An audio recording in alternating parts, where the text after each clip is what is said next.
Hey guys, Utada Hikaru's Laughter in the Dark tour is opening in just under a week and I could not be more excited. So in my excitement, I wanted to put together a list of, well, actually a track list, so like a speculative track list of what I think she's going to play. So a lot of this I based kind of on her Wildlife tour and like what she did on her Wildlife tour that was new material compared to old stuff and like singles and stuff like that. So if you haven't seen it already, I did review the Wildlife tour with Matthew from JAM Entertainment on his channel during a live stream, so I will link that down below for you if you haven't watched that yet. But I just did a little bit of research, and Utada typically does 19 to 22 songs for a tour. Fun fact, not really. The In the Flesh tour was her shortest track list with only 19 songs, and her longest, I believe, was Budokan. It was either Budokan or Bohemian Summer, one of her earlier ones. Yeah, if you follow me on Twitter, you might already know that I've talked about this, but the opening songs from Phantom and Hatsukoi, I think, are going to open the tour as well. So I think she's going to come out from under the stage in like a big, you know, puffy prom dress style like she's been wearing for her last couple tours, in Japan anyway. And I'm really looking forward to seeing the new iteration of that. Actually, I always really loved those dresses. So I think she's going to open with a medley, starting with Play a Love Song, and then after like the first verse and chorus of that, it'll transition into Michi. And both these songs open their respective albums. They're both really upbeat pop songs, and I think they're just a really good way to get the crowd pumped and into the mood for watching the concert. The next song I picked was Anata, and that was because it's a single and it might be kind of jarring because Anata is more of like a traditional sounding like instrumental song compared to the previous two, which are more like synth heavy, but this is just where I fit in because I figured Anata would be part of the concert. Following that, I put Ningyo. Ningyo, I wasn't too sure about at first. I thought of putting it in the encore, but since Ningyo is kind of like a lullaby type of song, it might be too maybe sad or like downbeat to end the concert on. So I put it here so that it can be picked back up again by the next song. So after that, I added another medley. So I put in a few medleys, and I don't think she's ever actually done a medley live, but I just was trying to squeeze in a lot of songs because she has a lot of new material, and I thought she's probably going to revisit a lot of her older material as well. So track 4 would be a medley of Flavor of Life, which would then transition into Hatsukoi. So both of these singles were theme songs for the same franchise, and Flavor of Life was a really big single, it's really popular, so I figured she's gonna have to perform that. But I really want her to also perform Hatsukoi. I think it's likely she will perform both, but I just put them together as a medley. The next song is Ozora de Dakishimete. I've talked about this song enough about how much I love it, but I thought this is just an appropriate time to put it there, just continuing on into another track from Hatsukoi, the album. Then I thought she will probably go backstage and change into a different costume, and Ozora actually has a long instrumental outro, and I thought that'd be a really good lead out for her to sort of go, maybe it'll be the same sort of idea from Wildlife where she went into like the middle of the stage and the pedestal she was on like sank down underneath the stage, and maybe they'll add like a remix sort of transitional piece here, including the outro from Ozora Dakishimete that will, you know, give her time to like get changed and stuff. So when she comes back out, I added another medley, and it is a 3-song medley, so I actually included it as like 2 tracks, so it counts as 2 tracks, so 6 and 7. I think she will do Hikari, Passion, and then Chikai. So Hikari and Passion, she'll just do like 1 verse, 1 chorus, and then do all of Chikai and like blend all 3 of them together so that like instrumentally they bleed into each other. And since Kingdom Hearts 3 is the last game in the series, I just thought it would be really fitting if she could perform all 3 of them together and just bring the whole trilogy together that way. I think that'd be, I never say this word, but I think that'd be epic.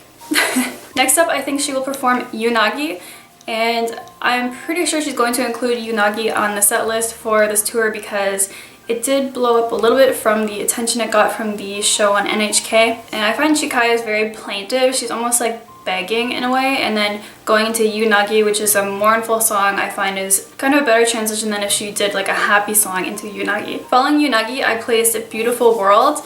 Now she did play Beautiful World at Wildlife, but it was a really great performance, and I feel like Beautiful World, it was a big single, but also I feel like it's a fan favorite, so I'm pretty sure it has a chance of being included on this tour as well. After that, I threw in Traveling. So this is a huge single for Hikaru.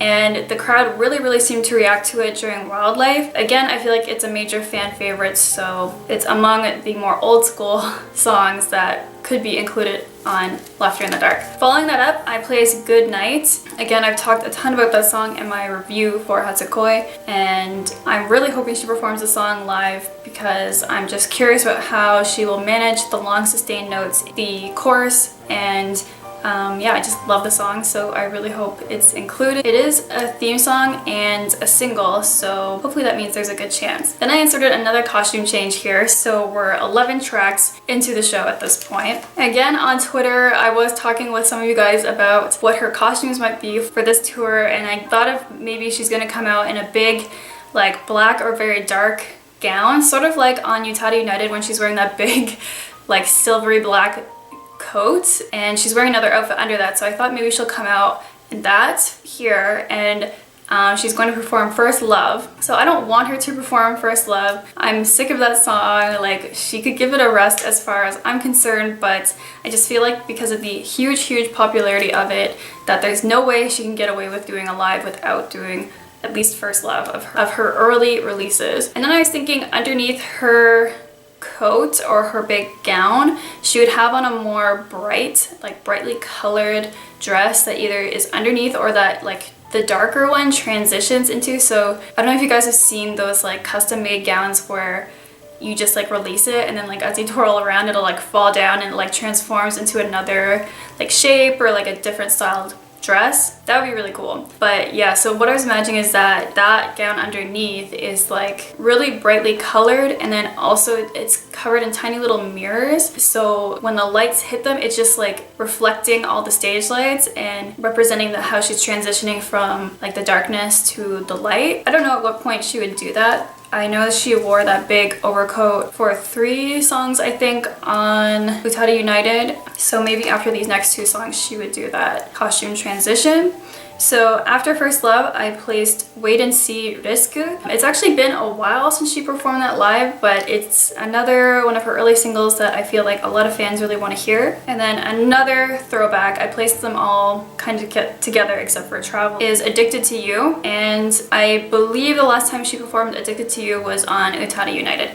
So yeah, I wouldn't mind hearing that again. I really like that song. So the next section I inserted, I was kind of humming and hawing over. I wasn't too sure about this, so we were also speculating on Twitter that Utada's probably going to do a cover. Her last couple tours, the Wildlife tour and the In the Flesh US tour, she did do a cover on each of those, and I was thinking, well, what if she just does Marunochi Sadistic, the cover of Shina Ringo's song that she did with Nariaki Obukuro that was on the tribute album to Shina. And I was thinking, well, if she's gonna pull Nariaki up on stage, is she also gonna do Tomodachi with him? So those 2 I put in this slot just because I couldn't really make up my mind. I think either it's gonna be Marunochi Sadistic or Tomodachi with just Nariaki. By the way, Shina is also on tour during the beginning of November, I think, if not the whole month. So I feel like that's a pretty good sign that she might be linking up with Utada to go on stage with her. So since Shina's already there,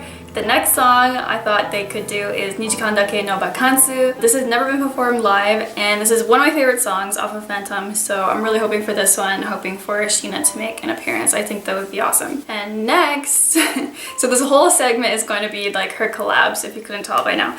But next I put Too Proud featuring Javon, and Javon hasn't officially confirmed anything, but he has posted that he will be doing a show in Japan, like a solo show, or that's coming up in November. So I think that's a really good sign that he is also on tour with Utada, and they're going to be performing Too Proud, and I'm so excited for that. I hope they have like some chemistry on stage or something. And finally for this section, of course, I put Bokyaku, and I thought actually there was no chance this would be performed live, because she already did it live on that TV special after Phantom came out, and honestly she seemed pretty nervous when she was performing it there. And I thought also Ko was touring outside of Japan, and he is right now, but today on October 31st is actually his final night on his own tour, so there's a decent chance he could go perform with Utada on her tour if he's on his way back to Japan now. Of course, that means he'll only have a few days to rehearse before the opening night. And of course, ending on an album track that's rather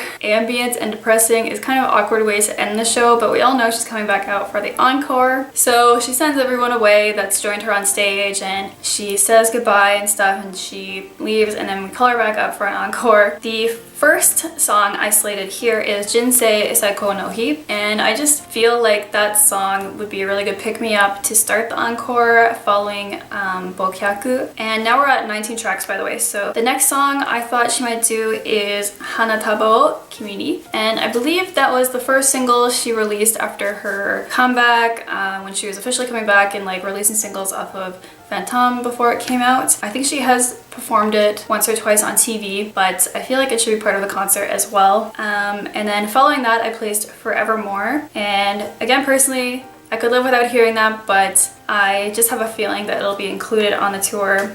And then finally, the closing track I placed was Automatic, and I put that one there because it's a, you know, her first single, and it's an old favorite of, you know, old school fans, but it's like really upbeat, and I think it's a good way to close the concert on an upbeat, happier song. So that's just what I am expecting, really. There's a couple songs personally I wouldn't put, like I said, I could really live without hearing First Love ever again. Actually, I could live without her putting any of her old songs on there. Like originally I wanted to put some album cuts on there, but there's just so much material that I figure it's probably gonna stick mostly to singles. Like I wanted to put Making Love on there off Ultra Blue. I don't believe that's ever been performed live, and it's such an amazing song. Again, I've talked ad nauseum about the album tracks off Ultra Blue. Also, I wanted to put in Deep River.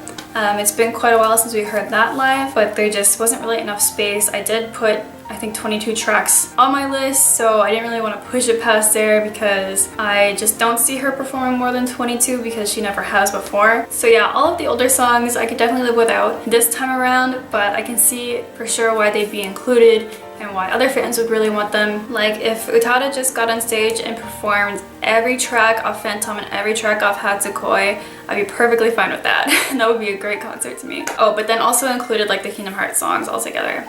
That would be like my requirement, but then I'd be perfectly satisfied with that concert. And a lot of you guys are asking me if I'm going to the concert or the tour, and I am not. I didn't get tickets, so honestly I'm not that bummed about it because I was lucky enough to see Utada in New York City in 2010 when she was on tour in the US. That was really lucky, really great opportunity for me. So I am planning on going to Japan again soon, but just unfortunately I will most likely miss her tour. But yeah, I'm still really looking forward to hearing all of your guys' experiences who do get to go, and just seeing the photos and like more visuals for it. I still really don't like the title of the concert. Like I said, I think it sounds like a Joker movie. It's just like kind of cheesy to me, but I'm interested to see what she does with that, with the visuals. And you know, if there's new merch coming out, I really want to get my hands on that. So let me know if you guys are going in the comments, and let me know what you're expecting from the concert, what your ideal track list would be. Let me know in the comments down below. Oh, also, I don't think I've mentioned this in a video before, but her concert will actually be aired on television in Japan, so obviously we will get to watch that somewhere online, hopefully sooner rather than later after it comes out. Yeah, so everyone will technically get to watch it at some point. By the way, I got these new glasses from a website called Firmoo, and they're not paying me for this. They sent me the glasses for free, but I actually liked them so much that I ordered another pair of glasses from them. They're a prescription sunglasses. Yeah, I just wanted to let you guys know about them because I actually ended up really liking them. I was gonna wear these for the whole video, but there is a lot of glare on the lenses. I don't know about you guys, but I've never had insurance that covered my glasses, and I paid up to $500 out of pocket for them.